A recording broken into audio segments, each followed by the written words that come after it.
If you've ever had this feeling that something was terribly wrong with the world that we live in, but you couldn't figure out just what it was, then you've come to the right place. Secret societies, mystery religions, and the Illuminati have been controlling our reality since the beginning of time. But not anymore, because there is an awakening happening, and you are about to become a part of it. Wake up, because this is a call for an uprising. This is a call for an uprising. Welcome to today's show. The Simpsons are always in the spotlight when events happen in the world because the Simpsons are constantly showing you what's going to happen in the future. This is how predictive programming works. Unfortunately, we live amongst such zombies that they actually think that the Simpsons are predicting these things, when in reality, they're telling you in advance. It's how sigil magic works, but people do not want to realize that. They still are not suspicious, whether it be the event that happened on the 11th of that September, or many other things that we've seen the Simpsons predict. Now we have the situation with Russia and Ukraine being referenced in the Simpsons in 2011. I'll show you the clip in a second. Multiple times referencing this situation, also referencing the refugee situation that's going on in Ukraine, and having Little Ukraine featured in Springfield, which is where The Simpsons takes place. And you also have in the same episode Homer Simpson, where it says, "Don't do this," and you could see the image of a nuclear threat. Well, sir, treason season started early this year as a nuclear sub was hijacked by local man Homer Simpson. The Soviet Union will be pleased to offer amnesty to your wayward vassal. Yes, that's what we wanted you to think.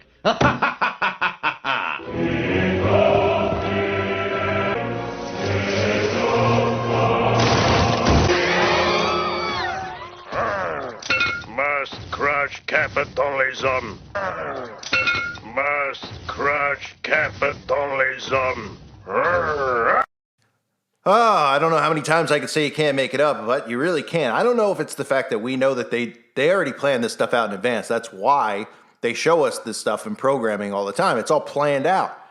But these people literally believe that they're predicting things like this. So here's a clip from The Simpsons where they talk about Russia and the Soviet Union never disbanding. And of course, there's a reference in there of the death to capitalism. I wonder if that could have anything to do with what they're trying to do right now in the Great Reset. That must be a coincidence too, right? So they're flat out telling you about how capitalism needs to be destroyed. Where else are we hearing that? Oh, right, the Great Reset. You familiar? Klaus Schwab and company.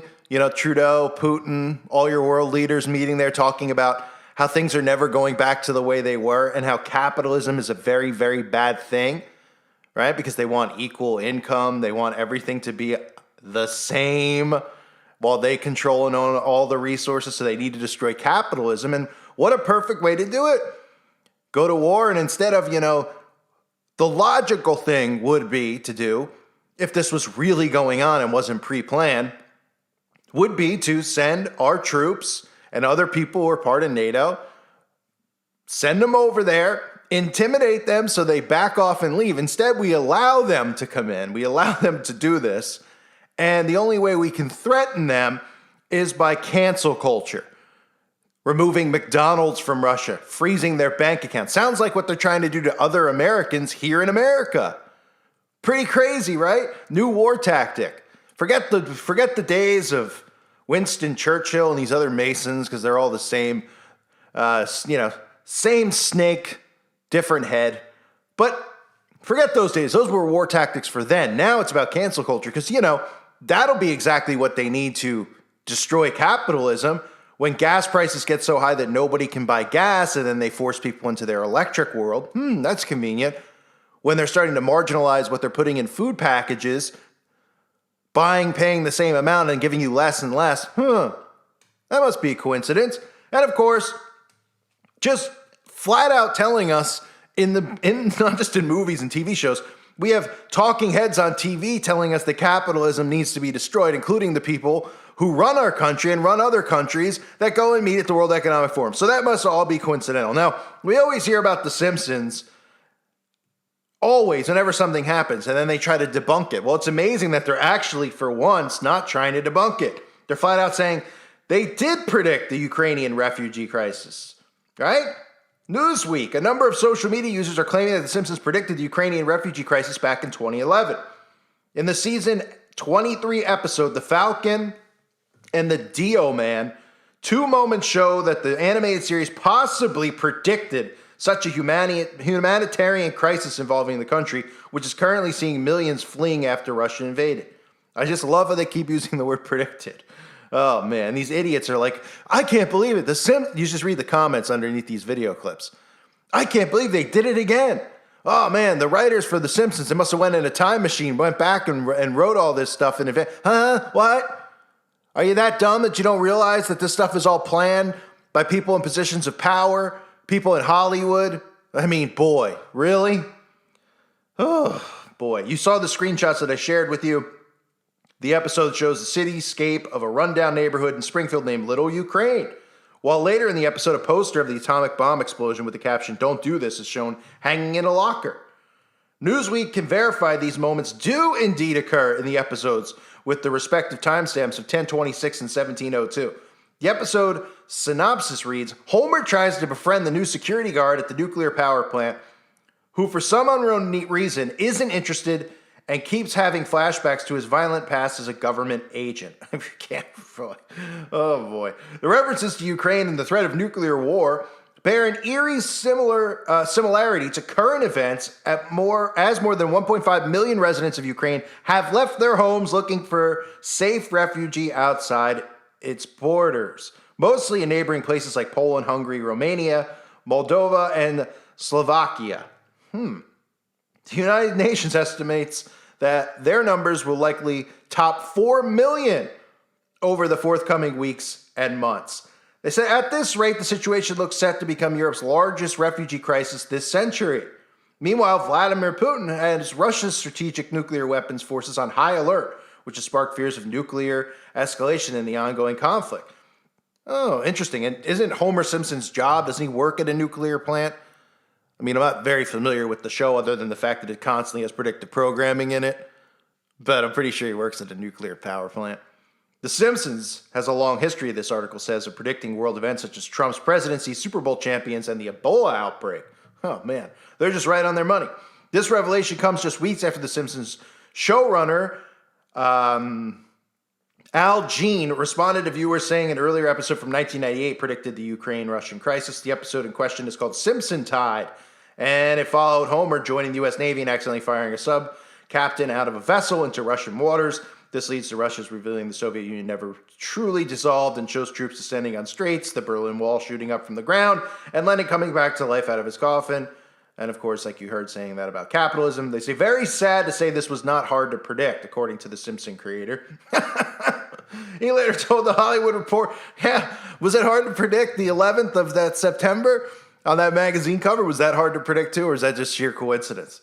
I mean, when are people gonna learn? They're not. They're not. I've come to that realization. He later told the Hollywood Reporter, in terms of predictions, there are two kinds that we have. The trivial, like Don Mattingly getting in trouble for his hair in Homer at the Bat. And then there's predictions like this. I mean, yeah, let's compare Don Mattingly, first baseman for the New York Yankees in the early 90s and late 80s. We'll compare that to the 11th of September. Huh? Because I hate to say it, but I was born in 1961, so 30 years of my life were lived with the specter of the Soviet Union. He added, so to me, this is sadly more the norm than it is a prediction. We just figured things were going to get bad. Give me a break. Gene said that historical aggression never really goes away, and you have to be super vigilant. In 1998, when this clip aired, it was maybe the zenith of U.S.-Russia relations, he explained, but ever since Putin got in, almost everybody has made it clear that he's a bad guy and bad things are going to happen. The Simpsons, is that everybody made it clear, or the media made it clear that he's a bad guy and things are going to happen? Because this has been planned. Was this directly from Klaus Schwab, who said, hey, we're going to need somebody here to play the villain, and it's not going to be me, even though it is him. And Putin was the guy that they tabbed to be the villain, and now Zelensky, who they grabbed from Hollywood, is playing the babyface good guy protagonist. Of course, he loves bagels, and the rest is history. The Simpsons creators have also released a commissioned image of the show's family showing solidarity with Ukraine in their war over Russia. Of course, they have. I mean, ladies and gentlemen, what more do people need to see? Seriously. I mean, fine, you want to say, well, there's always been conflict with Russia and Ukraine. All right, there's been conflict. Tie in the capitalism thing, because that's the thing that no one will talk about, is all the other stuff going on. All you hear is like, oh, high gas prices, and they crack jokes about it. The late night hosts. Oh, people are complaining about gas. People are complaining about gas because they see inflation and they see the destruction of the economy being done on purpose by our own government. That's why people are complaining about it. And yeah, there's some people that are having a tough time going to work and living their lives because of what you're doing with gas. But this is all part of a sinister plan. A plan that's been in the works for a long time. And the Simpsons tell you and all these things and shows and constantly are showing you predictive programming. But I guess it's just a prediction, right? How many more do they need to show us to make it a prediction? I mean, you want to just have them. I mean, is this Nostradamus here or the Simpsons? Right? A show that's been on the air for what, 40 years, 30? It's been on since the 90s. I don't know the exact number. You know how hard it is for a show to stay on the air for that long, let alone still be making new episodes? I mean, it's one thing to have reruns like Seinfeld. It's another thing where they're still making new episodes. Oh, yeah, you don't think that? Is it because they're extremely high ratings? I don't know anyone does people still watch The Simpsons at this point? I know they made Family Guy popular for predictive programming as well. But there's a reason it's still on the air and they're still pumping out predictive programming, aka what they call predictions. Give me an utter break. If you're looking for any information on what's going on in the Crane, you could join the website at callfornuprising.com. You can also have a good time over there and get some laughs, because there's some hilarious stuff that they're showing right in front of our faces that I've uploaded over there, and other people are uploading and sharing in the forum. Boy, I mean, I have to come up with a new expression because you can't make it up. It's too cliche at this point, because it's so unbelievable how much they're doing right in front of our faces right now, that we live amongst people that don't see it. I mean, you want to pull your hair out, you want to punch a wall, but you also just have to laugh, because the people who are like so prideful and think they know what's going on are so stupid. They literally, every single thing that they think is real is not. I mean, you couldn't be more wrong than these people. They're wrong on everything. Pretty unbelievable. So that video's up on the website. I want to thank everybody for coming over and joining my new channel. I appreciate that. And I have the blue channel. Please make sure you join it if you haven't. That's going to be my new backup channel. So it's just going to be these two channels from now on, unless something miraculous happens, which I don't expect to happen, with Susan Wojcicki at the helm at YouTube, running it into the ground, just like our country's running our economy into the ground, like they're trying to run it, just run the country into the ground so they could reset the country. All this crazy crap is happening, but at least we're all in this ride together. I thank everyone for being here again. I appreciate all of you greatly. God bless you and your families.